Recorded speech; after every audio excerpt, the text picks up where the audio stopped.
Praise the Lord. நம்முடைய ரட்சகரும் மீட்புறமாக இருக்கிற இயேசு கிறிஸ்துவின் ஜீவனுள்ள நாமத்தில் இந்த நாளுக்கு உண்டான சுவிசேஷ செய்தியை நம்ம பார்க்கலாம். இந்த செய்தியானது லூக்கா எழுதின புஸ்தகத்தில் நம் ஆண்டவர் ரட்சகரமாக இருக்கிறவர் அவர் ஆலயத்துக்குள்ளாக ஏசாயா தீர்க்கதரிசன புஸ்தகத்தை வாசித்து கொண்டிருக்கிற ரகசியம் நிறைவேறுகிறதை பார்க்கலாம். 4ஆம் அதிகாரம் 17 வாசிக்கிறேன். அப்போது ஏசாயா தீர்க்கதரிசியின் புஸ்தகம் அவரிடத்தில் கொடுக்கப்பட்டது. அவர் புஸ்தகத்தை விரித்தபோது, கர்த்தருடைய ஆவியானவர் என்மேல் இருக்கிறார், தரித்திரருக்கு சுவிசேஷத்தை பிரசங்கிக்கும்படி என்னை அபிஷேகம் பண்ணினார், இருதயம் நறுங்குண்டவர்களை குணமாக்கவும், சிறைப்பட்டவர்களுக்கு விடுதலையும், குடருக்கு பார்வையையும் பிரசித்தப்படுத்தவும், நொறுங்குண்டவர்களை விடுதலையாக்கவும், கர்த்தருடைய அனுக்கிரகம் வருஷத்தை பிரஸ்தப்படுத்தவும் என்னை அனுப்பினார் என்று எழுதி இருக்கிற இடத்தை அவர் கண்டு வாசித்து புஸ்தகத்தை சுருட்டி பணிவிடைக்காரிடத்தில் கொடுத்து உட்கார்ந்தார்.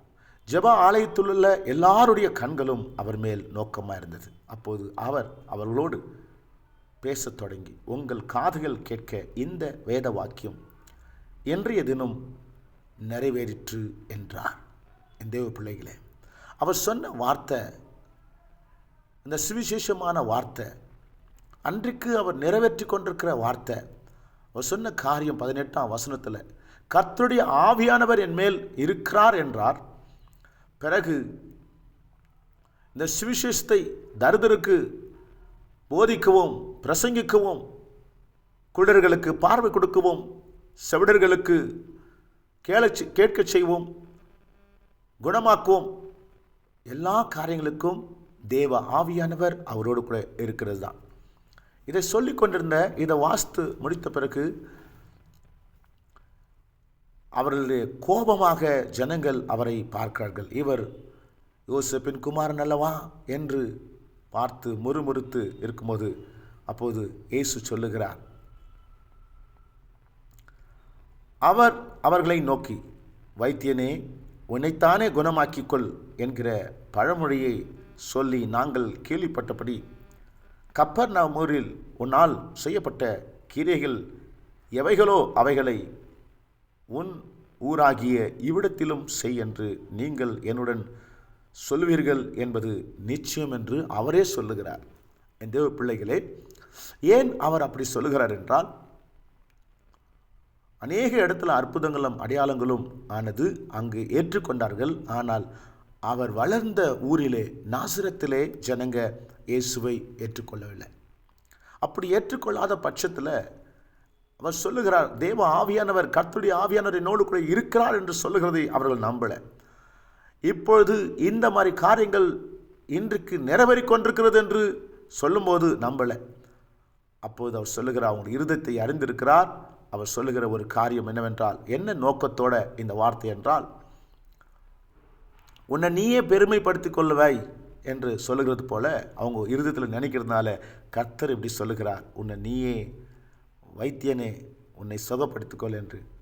அப்படின்னு அந்த வார்த்தைக்கு அப்படி மறைமுகமான ஒரு காரியங்களை புரிந்து கொள்ளுகிறது.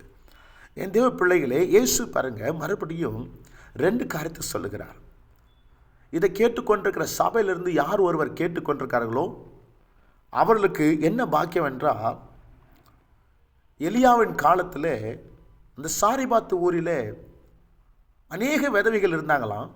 ஆனால் இந்த ஒரு விதவை மாத்திரம் ரட்சிப்புக்குள்ளே வந்தான்.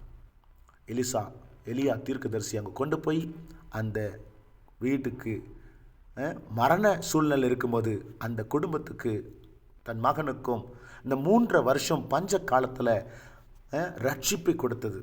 காரணம் தேவனுடைய தீர்மானம். இதை இங்கு சொல்லுகிறார். சாரிபாத்தருடைய, எலியாவுடைய, அந்த தீர்க்கதரிசியுடைய காரியத்தை இந்த ஜனங்களுக்கு சொல்லுகிறார். பிறகு சொல்லுகிறார், இந்த எலிசாவின் காலத்திலேயே இஸ்ரவேலுக்குள்ள அநேகர் குஷ்டரோகிகள் இருந்தாங்க. ஆனால் ஒருவன் ரட்சிப்புக்குள்ள வந்தான்.